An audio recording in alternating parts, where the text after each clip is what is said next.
8억 주고 산 아파트 10억에 팔았더니 정부 믿었다가 날벼락. 지금 12억 이상 넘어갈 때 3주택 이상일 때는 어떻게 되죠? 세율표가 옆에 거에 비해서 2배 가까이 올라갑니다. 우선 양도세 같은 경우는 이 조정 지역인지 비조정 대상 지역인지 굉장히 정말 매우 중요하다라고. 투자비의 경우는 24년 이후에 준공된 이 빌라죠. 빌라를 투자를 하시는 겁니다. 그러면은 이 투자비 같은 경우는 주택수가 제외되겠죠. 그렇죠? 주택수가 제외된다라는 말은 취득세가 계속 1.1%가 나온다라는 얘기겠죠.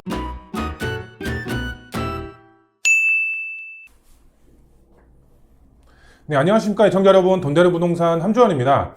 네, 오늘은 시청자분들에게 세금적으로 이야기를 해드릴 예정입니다. 네, 2주택까지는 세금적으로 완벽하게 절세 효과를 보실 수가 있겠는데요. 그런데 지역이 어디에 투자를 하느냐, 아니면은 누구의 명의로 하느냐, 아니면은 시기는 언제이냐에 따라서 적게는 몇 천만 원, 많게는 몇 억까지 손해를 보실 수가 있습니다. 그렇기 때문에 부동산 세금의 경우는 얇게 많이 아는 것보다는 하나를 알더라도 깊게 자세하게 아는 것이 중요한데요. 그래서 오늘은 시청자분들에게 부동산 투자 관련해서 이 주택까지는 정말 완벽하게 절세 효과를 볼 수가 있는 전략에 대해서 오늘 상세하게 알려드리는 시간 갖도록 하겠습니다.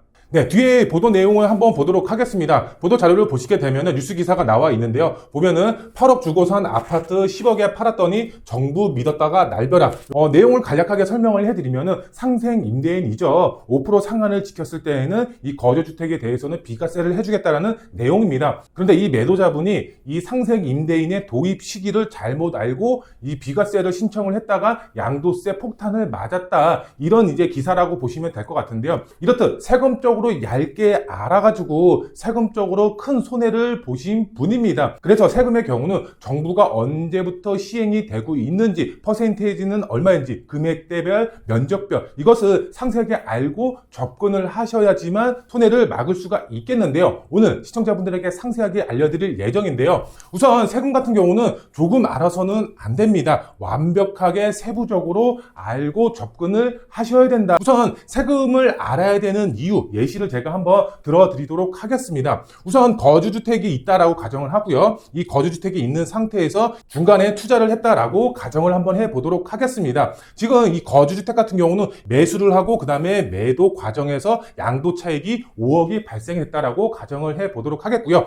투자한 임대주택의 경우는 이 중간이죠. 중간, 이 거주주택 중간 사이에 매수를 해서 나중에 매도를 했을 때 이 거주주택이죠. 거주주택을 매도했을 때 이 임대주택의 경우는 양도차익이 10억, 그 다음에 그 이후에는 1억, 총 도합 11억의 양도차익이 발생했다라고 가정을 한번 해보도록 하겠습니다. 그러면은 양도차익을 가장 크게 가져갈 수 있는 방법이 무엇일까요? 시청자분들, 그러면 비과세를 받으면 되겠네, 이렇게 생각을 하실 겁니다. 근데 이것은 얇게 알고 있는 겁니다. 제가 설명을 해드리면 이겁니다. 이 거주주택 비과세 같은 경우는 이 양도차익이 5억이니까 비과세를 받으면 5억의 양도차익을 그대로 내가 가져갈 수가 있는 거겠죠. 그런데 여기서 중요한 점은 이거죠. 이 거주주택을 팔았으니까 투자한 주택이죠. 투자한 주택이 1주택만 남으니까 비과세가 가능하겠지, 이렇게 생각을 해서 이것도 비과세를 받으면 11억 비과세를 받을 수가 있겠지 생각하면 잘못됐다라는 점입니다. 양도차익은 1억만 가능한 겁니다. 비과세를 받을 때. 왜 1억만 가능할까요? 바로 이겁니다. 바로 직전 거주주택 양도 이후 차익만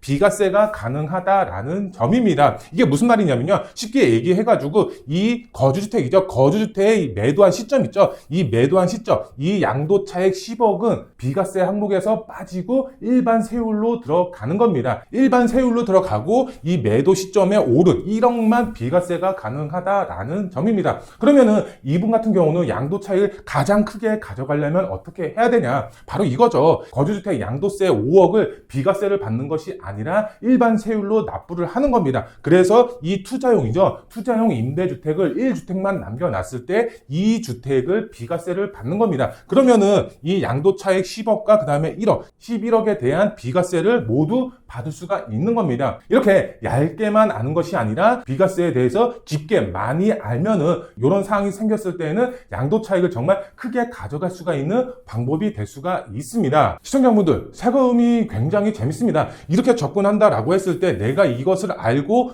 이렇게 하면 되겠구나, 그러면은 수익이 커지겠구나, 이렇게 생각을 했을 때의 그 짜릿함, 희열 굉장히 크게 가져갈 수가 있겠는데요. 그래서 오늘은 1주택에서 2주택자가 되면서 세금적으로 봤을 때 정말 큰 절세 효과를 누릴 수가 있는 방법에 대해서 오늘 시청자분들에게 확실하게 자세하게 설명을 해드리도록 하겠습니다. 네, 오늘 내용을 보시게 되면 첫 번째로 취득세, 보유세, 2주택 완벽한 세팅, 어떻게 하면 완벽한 세팅이 될 수가 있는지 설명을 해드리도록 하겠고요. 두 번째로 봤을 때 이 수익과 가장 밀접한 관계가 있는 게 바로 양도세죠. 이 양도세 세팅 어떻게 해야 되는지 두 번째로 알아보도록 하겠고요. 마지막 세 번째로 절세 포인트 설명해 드리면서 마무리해 드리도록 하겠습니다. 네, 첫 번째로 취득세, 보유세, 2주택 완벽한 세팅 어떻게 해야 되냐 제가 설명을 해드리면은 우선 취득세하고 보유세를 알기 전에 시청자분들이 무조건 알고 있어야 되는 개념에 대해서 먼저 설명을 해드리도록 하겠습니다. 무조건 이것은 알고 접근을 하셔야 되는데요. 우선 취득세 같은 경우는 이 조정 대상 지역인지 비조정 대상 지역인지 이것을 알고 접근을 하셔야 된다라는 점입니다. 중과가 적용이 되냐 안 되냐 이게 굉장히 큰 차이로 적용이 되고 세율도 굉장히 크게 차이가 날 수가 있기 때문에 조정인지 비조정 지역인지 꼭 알고 접근을 하셔야 될 것 같고요. 그 다음에 두 번째로 봤을 때 이 종부세 관련해서는 이 세대 합산이 아니라 인별 과세로 들어가죠. 그렇죠? 종부세는 인별 과세입니다. 인별 과세이기 때문에 부부 공동 명의로 갔을 때, 그 다음에 개인 명의로 갔을 때의 세금적인 퍼센테이지 금액 자체가 확실하게 차이가 날 수가 있기 때문에 어떻게 접근을 해야 되는지 이것도 자세하게 알고 있으셔야 되는 부분이고요. 마지막 세 번째로 봤을 때 이 취득세라든가 종부세 관련해서는 이 개인 명의가 유리한지 공동 명의가 유리한지 알고 있어야지만 세금적으로 유리하게 끌고 갈 수가 있다. 이렇게 이제 설명을 해드릴 수가 있겠고요. 우선 먼저 취득세부터 알아보도록 하겠습니다. 취득세 같은 경우는 제가 설명을 해드릴 때 모든 예시는 거주주택 A가 있고 투자를 이제 B라고 구입한다라는 가정하에 설명을 해드리도록 하겠습니다. 거주주택이 있고 투자는 B다 이렇게 알고 있으시면 될 것 같고요. 우선 취득세 같은 경우는 이제 세율표가 있죠. 비조정 대상 지역, 그 다음에 조정 대상 지역일 때 주택수에 맞춰서 이 퍼센테이지가 틀립니다. 다들 이 부분에 대해서는 알고 계실 겁니다. 그렇기 때문에 우리가 투자를 한다라고 가정했을 때는 1주택까지는 동일하게 들어가겠죠. 그렇죠? 1주택까지는. 그런데 2주택부터는 비율 자체가 틀려집니다. 조정 대상 지역의 경우는 8%로 올라갑니다. 비조정 대상 지역에는 1.1%고요. 그렇기 때문에 우리가 처음에 투자를 한다. 그러면은 1주택까지는 어떤 지역인지는 상관이 없습니다. 조정이든 비조정 대상 지역이든 어떤 지역인지는 상관없습니다. 그런데 우리가 투자용으로 이 B를 투자할 때에는 어떤 지역에 투자를 해야 되죠? 조정 대상 지역이 아닌 바로 비조정 대상 지역의 투자의 방향을 세워야 된다. 그래야지 세율적으로 봤을 때 취득세 면에서 굉장히 유리하게 끌고 갈 수가 있다라는 점입니다. 첫 주택 A는 조정, 비조정 대상 지역 상관이 없고요. 2주택 바로 B를 구입할 때에는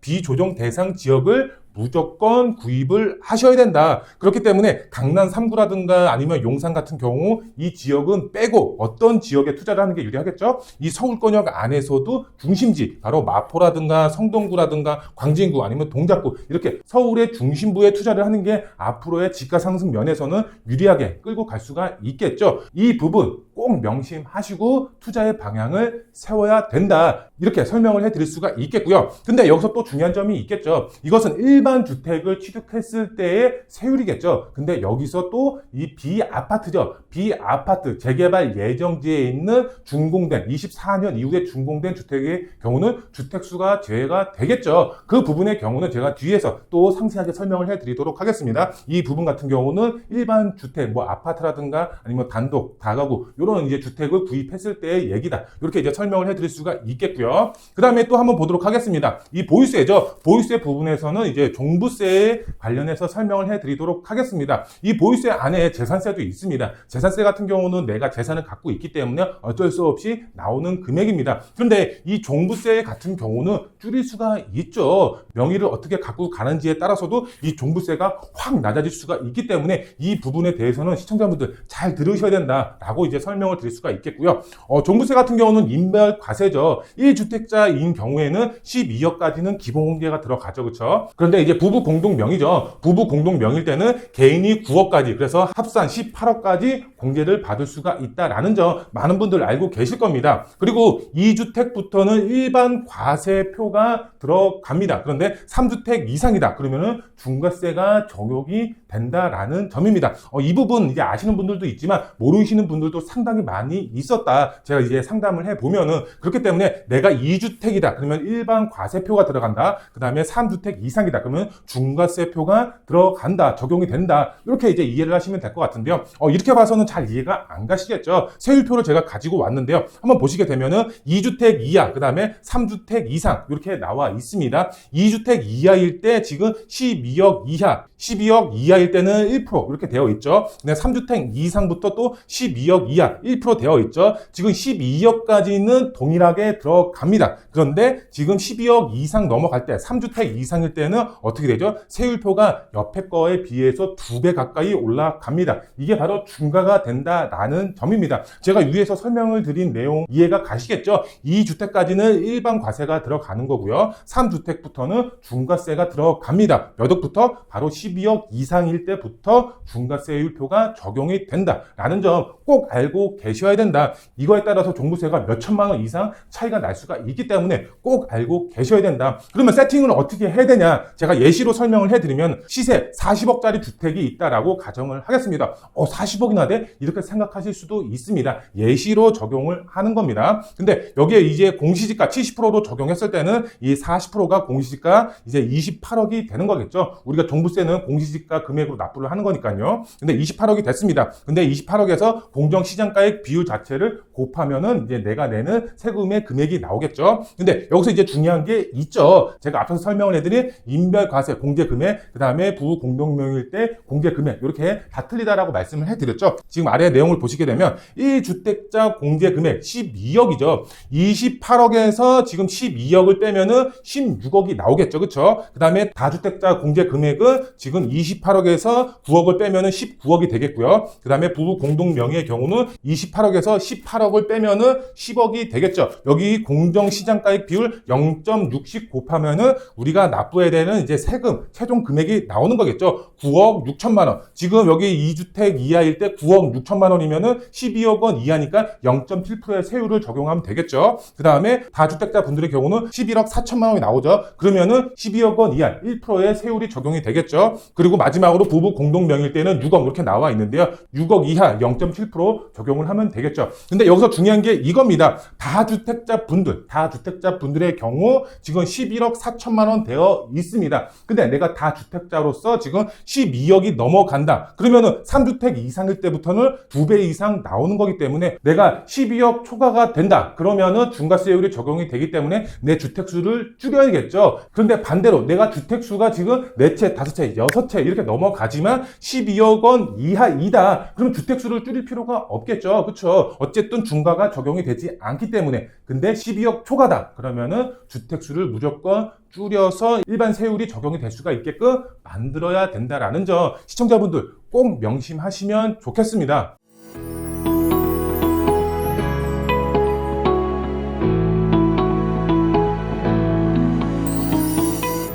네, 지금까지는 취득세, 종부세 관련해서 이제 시청자분들에게 이야기를 해드렸다면 수익적으로 봤을 때 가장 밀접한 관계가 있는 게 시청자분들도 잘 아시겠지만 바로 양도세죠. 이 양도세 세팅을 어떻게 해야 되는지 제가 상세하게 설명을 해드리도록 하겠습니다. 우선 양도세 같은 경우는 이 조정 지역인지 비조정 대상 지역인지 굉장히 정말 매우 중요하다라고 보시면 되겠습니다. 앞서서 제가 인트로 때 설명을 해드렸지만 양도세 관련해서 가장 크게 수익을 볼 수가 있는 게 바로 비과세입니다. 비과세를 받을 수가 있느냐 없느냐에 따라서 이 양도 차익이 정말 커지고 작아질 수가 있다라고 이제 보시면 될 것 같은데요. 근데 인트로 때는 비과세를 안 받고 나중에 비과세를 받는 게 유리하게 끌고 갈 수가 있다라고 말씀을 드렸죠. 이 역시도 마찬가지입니다. 그런데 조정 지역과 비조정 지역 무슨 차이야? 이렇게 말씀하시는 분들이 분명히 있으시겠죠. 바로 조정 지역의 경우는 2년 거주 요건이 들어간다라는 점입니다. 나중에 내가 거주를 해야지만 비과세를 받을 수가 있는 거기 때문에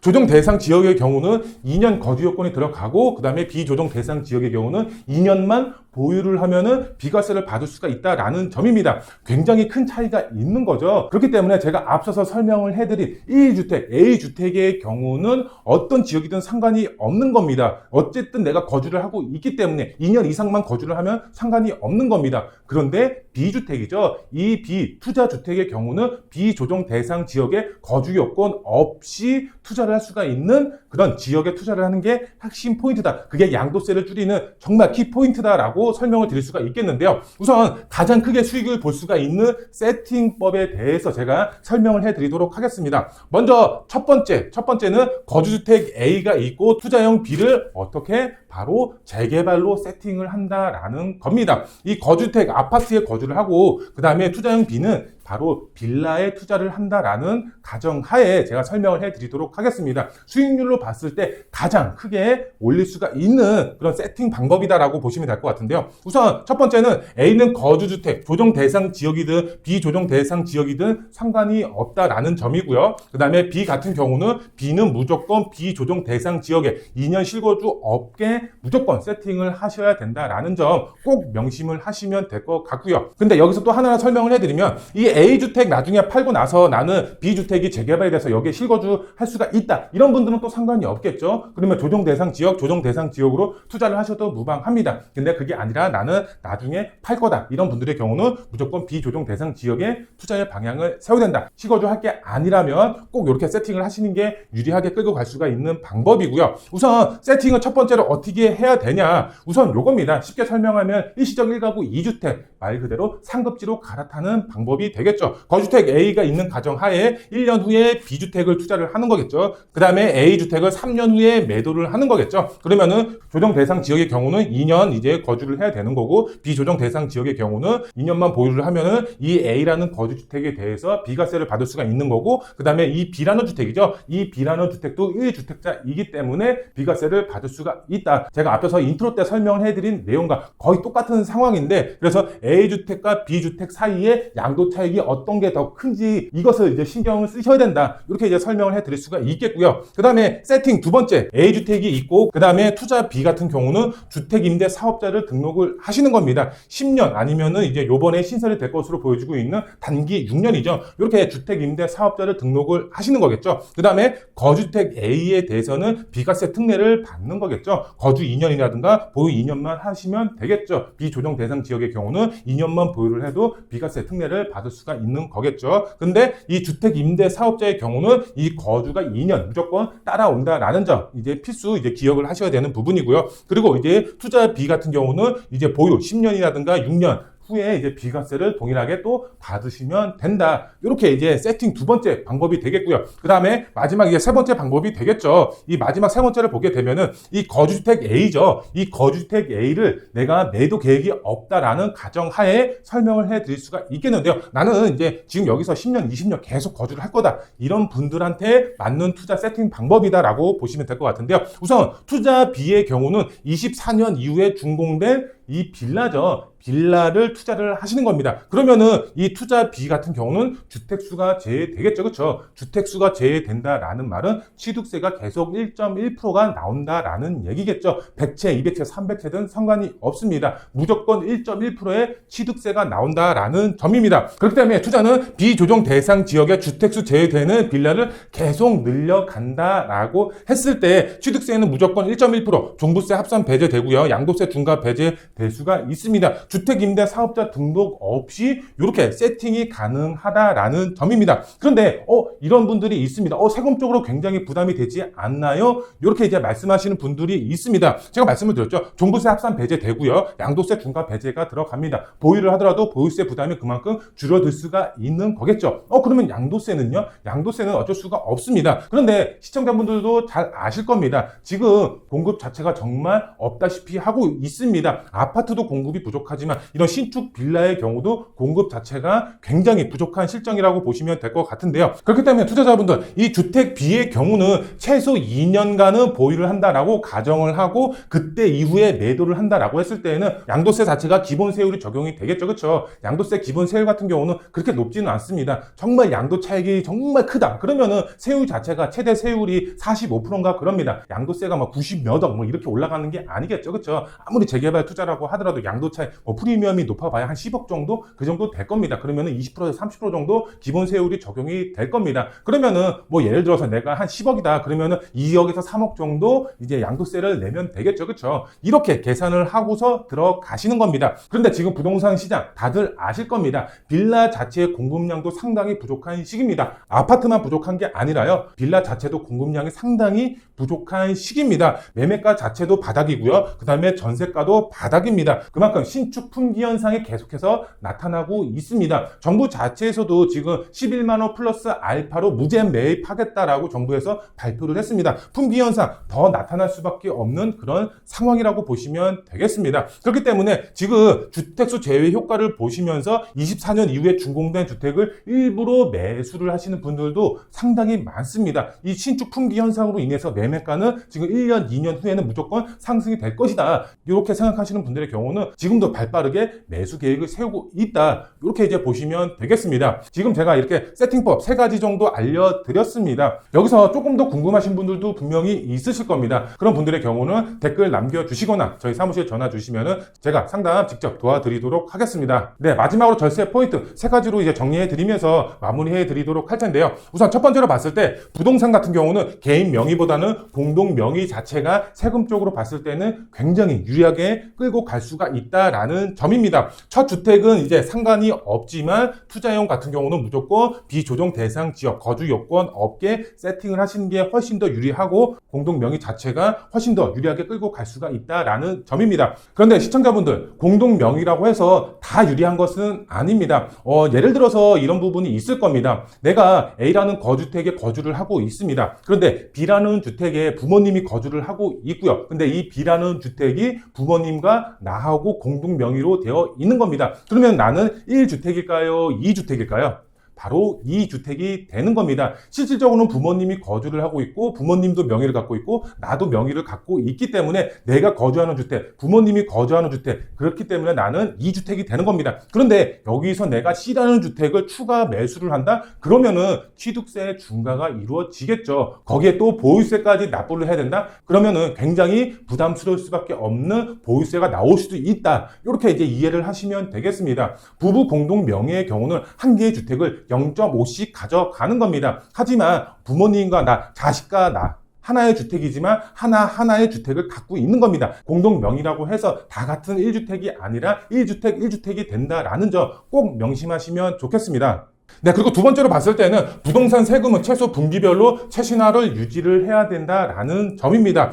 정부 자체에서 규제 완화책이라든가 아니면 규제 정책이라든가 이런 것을 발표를 할 때 꼭 한 가지씩 매번 나오는 게 세금 관련 이제 세율이라든가 아니면 시기라든가 아니면 대출 규제라든가 여러 가지 규제 정책, 완화 정책이 나오고 있습니다. 그만큼 계속해서 최신화를 유지를 하셔야지 최신 정보에 맞춰서 세금 혜택을 보실 수가 있는 겁니다. 정말 세율표에 따라서 정말 몇 억, 몇 천만 원이 왔다 갔다 하기 때문에 이렇게 최소한 분기별로는 최신화 상태를 유지를 하셔야 된다라는 점 꼭 명심하시면 좋을 것 같고요. 그 다음에 이제 마지막 세 번째입니다. 세금은 취득세, 보유세, 양도세, 그 다음에 증여세, 마지막으로 상속세. 정말 죽을 때까지, 내가 취득하고 나서 죽을 때까지 따라오는 게 바로 세금이다. 부동산 세금이다 라고 보시면 되겠습니다. 그런데 이 모르면은 한순간에 몇 억이 날아갈 수가 있습니다. 알면은 절세를 할 수가 있는 게 바로 부동산 세금입니다. 근데 모르면은 정말 몇천, 몇 억, 몇십억의 손해를 볼 수가 있는 게 또 부동산 세금입니다. 정말 하나를 알더라도 깊게 자세하게 완벽하게 아는 게 중요하다. 여러 가지를 얇게 아는 것보다는 확실하게 아는 게 훨씬 더 중요한 게 바로 부동산 세금이다라는 점 꼭 명심하시면 좋겠습니다. 네, 오늘은 시청자분들에게 부동산 세금 관련해서 그 다음에 2주택이 됐을 때 완벽한 투자 세팅법에 대해서 시청자분들에게 알려드리는 시간 가졌습니다. 부동산 세금적으로 봤을 때 2주택까지는 그나마 무난하게 세금적으로 유리하게 끌고 갈 수는 있습니다. 하지만 3주택부터는 세금적으로 봤을 때 조금 부담스러우실 수도 있습니다. 그러면 어떻게 해야 될까요? 내가 무주택자다, 내가 1주택자다. 그러면은 재개발 예정지 쪽으로 무조건 투자의 방향을 세우시면 됩니다. 왜? 지금 정부나 서울시에서 역점적으로 밀고 있는 사업이 바로 재개발 활성화 정책입니다. 노후주택을 허물고 새롭게 신규 아파트를 만드는 정책을 지금 현 정부에서 밀어붙이고 있기 때문에 지금이 오히려 시장 상황이 안 좋다라고 하더라도 기회로 볼 수가 있겠는데요. 이런 기회 잡으실 분들의 경우 저희 사무실 언제든지 전화 열려 있기 때문에 편하게 전화 주셔서 상담 받으시면 되겠습니다. 궁금하신 점 있으시면 댓글로도 남겨주시면 제가 답글 남겨드리도록 하겠습니다. 오늘 영상 여기서 마무리해 드리고요. 다음 영상에 더 알찬 정보로 찾아뵙도록 하겠습니다. 감사합니다.